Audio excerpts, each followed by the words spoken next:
머지않은 미래 인천공항이 바닷물에 잠기게 될 거란 뉴스 여러분들도 많이 보셨을 겁니다. 지구온난화로 인한 해수면 상승 때문에 일어나게 될 일들이죠.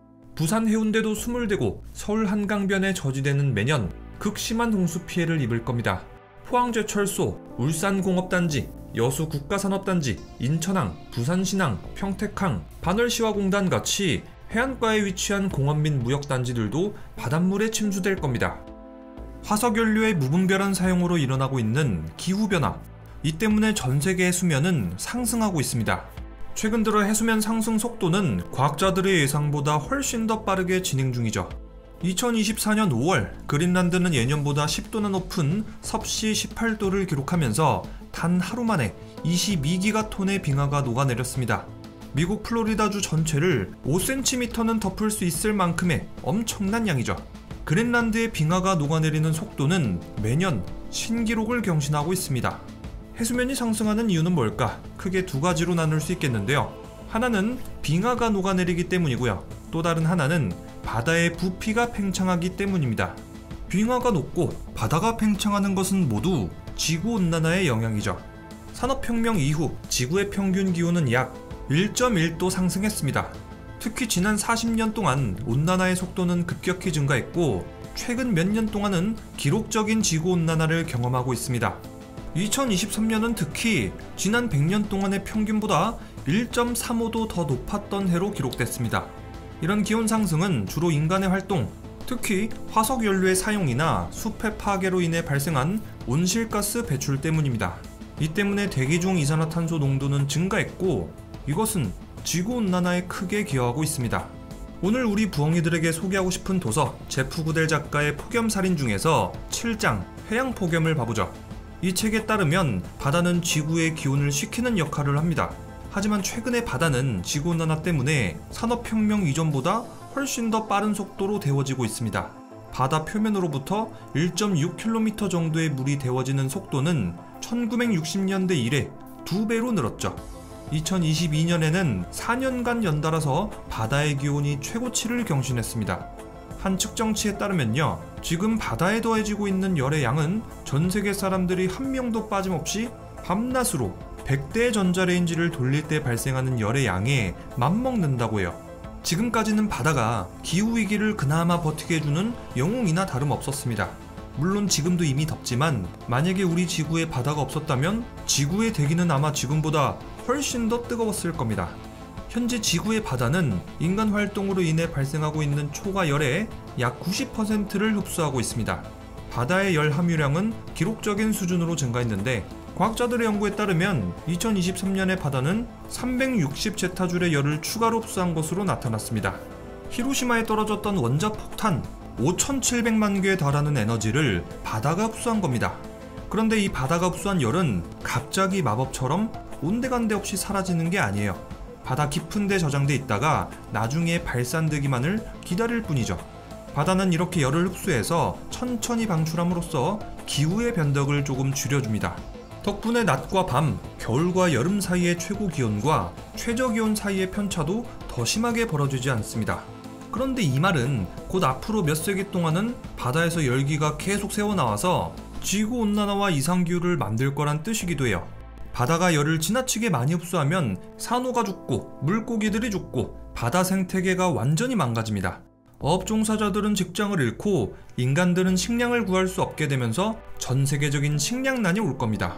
또 바닷물의 온도가 상승함에 따라서 바닷물의 부피가 팽창해서 해수면이 상승하게 됩니다. 극지방과 그린란드의 빙하, 만년설이 녹아내리면서 역시 바닷물의 높이가 오르고 있죠. 그렇다면 해수면은 얼마나 빠르게 상승하고 있는 걸까? 2019년 IPCC 보고서에 따르면 2006년부터 2015년까지 해수면은 매년 3.6mm씩 높아졌습니다. 최근에는 이 속도가 더 빨라져서 연간 4.8mm씩 높아졌다는 연구 결과도 있죠. 우리 인류가 앞으로도 계속해서 화석연료를 태운다면 해수면 상승은 멈추지 않을 겁니다. 그 결과는 재앙일 겁니다. 과학자들은 앞으로 75년 안에 해수면은 1m 상승할 거라고 보고 있습니다. 해수면이 겨우 1m밖에 안 올라간다? 라고 생각할 수도 있어요. 하지만 전 세계 인구의 약 40%가 해안가에서 100km 이내에 거주하고 있습니다. 이 지역들은 인구 밀도가 평균보다 2배 이상 높고 경제 활동도 아주 활발한 지역들이죠. 저지대 해안 지역에는 전 세계 인구의 약 12%가 거주하고 있죠. 해안가에 거주하는 인구는 시간이 지남에 따라서 더욱 증가하고 있습니다. 이런 상황에서 해수면이 단 1m만 상승해도 6억 명에서 8억 명에 해당하는 인구가 피해를 받을 것으로 예상되고 있습니다. 특히 아시아 지역이 가장 큰 영향을 받을 가능성이 높다고 하죠.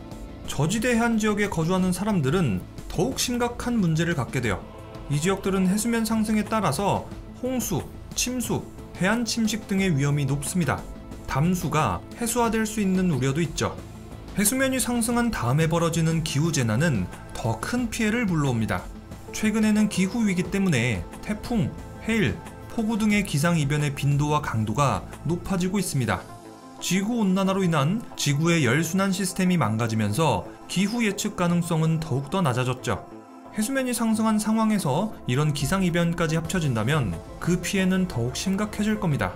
집과 자동차가 물에 잠기면서 사람들은 모든 재산을 잃고 국가 전체가 엄청난 경제적 피해를 입을 겁니다.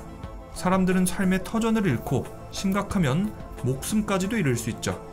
그린피스는 최근에 2030년 해수면 상승이 아시아 7개국에 미치는 경제적 영향을 발표했습니다. 이 보고서를 살펴보면요, 해수면 상승이 계속되면 2030년까지 방콕, 자카르타, 마닐라와 같은 7개 아시아 도시들에서만 1,500만 명의 희생자가 발생하고 7,240억 달러 규모의 피해가 발생할 것으로 밝혀졌습니다. 한국도 안전할 수 없습니다. 해양수산부 국립해양조사원, 조양기 서울대 지구환경과학부 교수연구팀의 공동연구에 따르면요, 고탄소 시나리오에서 국내 해수면 높이는 2050년까지 최대 25cm, 최악의 경우 2100년까지 최대 82cm 상승할 수 있는 것으로 나왔습니다. 이것은 정말 심각한 수준이에요. 해수면 수위가 1m 상승한 데다가 여기에 태풍, 해일 같은 자연재해까지 겹치게 되면 많은 도시들이 피해를 받게 될 거예요. 특히 부산의 해운대는 침수될 가능성이 아주 높죠. 부산은 이미 태풍으로 인한 피해가 정말 자주 발생하고 있는 지역이죠. 해수면이 상승하게 된다면 앞으로 부산의 피해는 더욱더 악화될 겁니다. 인천국제공항이 물에 잠기고 김포국제공항도 역시 피해를 받게 될 겁니다. 인천의 저지대 지역은 해수면 상승으로 인해서 침수될 위험이 아주 높습니다. 특히 인천은 정말 많은 인구가 밀집된 지역이죠. 인천이 피해를 입게 된다면 경제적, 사회적으로도 정말 많은 영향을 미치게 될 거예요. 서울도 안전하지 않습니다. 한강변을 따라서 저지대 지역들은 침수 피해가 발생하게 될 겁니다. 특히 목동, 마곡동, 신도림, 올림픽대로 대부분의 구간은 물에 잠길 것으로 예상됐죠. 제주도는 이미 해수면 상승과 관련된 여러 피해를 경험하고 있습니다. 제주도의 관광지와 생태계는 해수면 상승의 영향권에 들어오고요. 특히 해안가의 산책로 같은 관광지는 영구적으로 물에 잠길 위험이 있습니다. 또 인천산업단지, 부산신항, 시화공단, 반월공단, 포항제철소, 울산공업단지, 여수국가산업단지도 해수면 상승으로 인한 침수 위험에 노출돼 있습니다. 특히 포항제철소의 경우에는 2022년 9월 슈퍼태풍 흰남노 때문에 큰 피해를 입었었죠. 이때 하천이 넘쳐가지고 포항제철소는 1968년 창사 이래 가장 큰 피해를 받았습니다. 이 때문에 포항제철은 거의 4달 동안 문을 닫았고 그 사이 약 3조 원에 달하는 손실을 입었습니다. 이렇게 한바탕 난리를 겪은 포항제철은 2023년 공장 외곽에다가 1.9km의 길이 2m 높이의 차수벽을 쌓았습니다. 자, 이처럼 한국의 해수면 상승 문제는 아주 심각한 상황이에요. 클라이밋 센트럴의 연구에 따르면요, 현재 수준의 온실가스 배출이 지속된다면 2050년까지 약 40만 명의 거주지가 밀물대 바다에 잠기게 될 거라고 해요. 태풍 같은 자연재해까지 가정했을 때는 범람으로 인한 피해를 겪었을 때 2050년 130만 명이 피해를 받게 됩니다.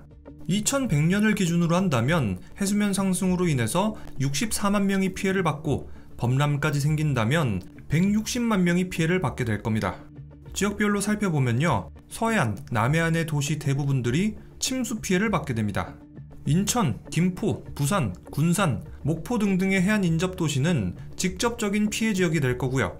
내륙지방에는 평택과 익산까지 범람 피해 영향권에 듭니다. 미래에 침수될 국토의 면적은 500제곱킬로미터, 서울 여의도 면적의 173배에 달합니다. 기후위기 때문에 벌어지는 전지구적 재앙은 한두 가지가 아닙니다. 제프 구델 작가의 도서 폭염살인을 읽어보면요, 지구온난화가 일으키는 거의 모든 문제들이 조목조목 잘 나와 있습니다. 바다에서 벌어지는 일들만 봐볼까요? 최근 알래스카에서 캘리포니아로 이어지는 연안을 따라서 수천 마리의 고래와 바다사자의 사체가 해변으로 떠밀려 왔습니다. 알래스카 대구 양어장은 폐업하고 어부들은 줄도산하고 어류 가공 공장은 휴업했죠. 알래스카의 어업 관련 종사자만 6만 2천 명 이상, 여기서 벌어들이는 수입은 연간 20억 달러에 달합니다. 미국 어장에서 일하고 있는 사람은 180만 명에 이르고 이들이 미국의 연간 GDP에 기여하는 금액은 2,550억 달러에 달합니다. 북서아프리카의 몇몇 국가들의 경우에는 물고기들이 더 차가운 물을 찾아 이동하게 되면 2100년의 어획량은 절반까지 떨어질 수 있다고 합니다. 이것은 단순히 어업 비즈니스가 앞으로 잘 안 될 거라는 예상에서 끝나는 게 아닙니다. 바다는 전인류 식량의 보고 앞으로 물고기를 잡지 못하게 된다면 아주 심각한 식량난이 올 겁니다. 캘리포니아의 해안에는 약 1000제곱킬로미터의 켈프 숲이 있는데 최근에 바닷물 온도가 너무 뜨거워진 나머지 북부 해안에 있는 켈프 숲의 무려 90%가 순식간에 사라졌다고 합니다. 또 100만 마리의 바다새들이 굶어 죽었는데 이것은 관측 이래 가장 많은 바다새가 한꺼번에 몰살되는 사태였다고 해요. 육상에서도 마찬가지로 더위를 피하기 위한 대탈출이 이어집니다. 육상 동물들은 현재 10년마다 약 20km씩 북상하고 있습니다. 대서양 대구의 경우에는 북쪽으로 160km, 산호는 매년 32km씩 북쪽으로 이동하고 있습니다. 해안 도시들의 주민들도 집을 버리고 이주를 택하고 있죠. 자, 이렇게 제프 구델의 도서 폭염살인과 함께 지구온난화 그리고 해수면 상승에 대해서 알아봤습니다. 도서 폭염살인은 기후 저널리스트 제프 구델의 폭염 대탐사입니다.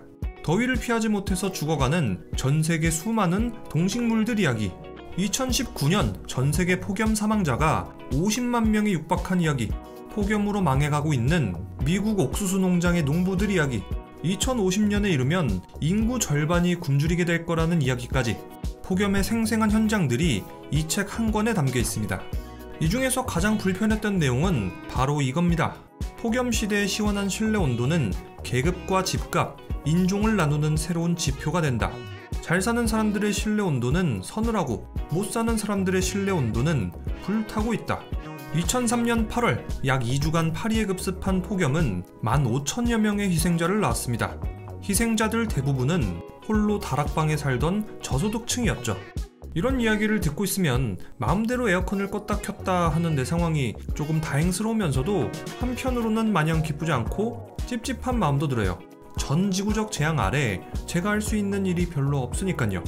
지구온난화 때문에 세계 곳곳에서 벌어지고 있는 일들, 제프 구델 작가의 폭염살인 꼭 한번 읽어보시길 추천드리면서 지금까지 저는 리뷰형이었습니다.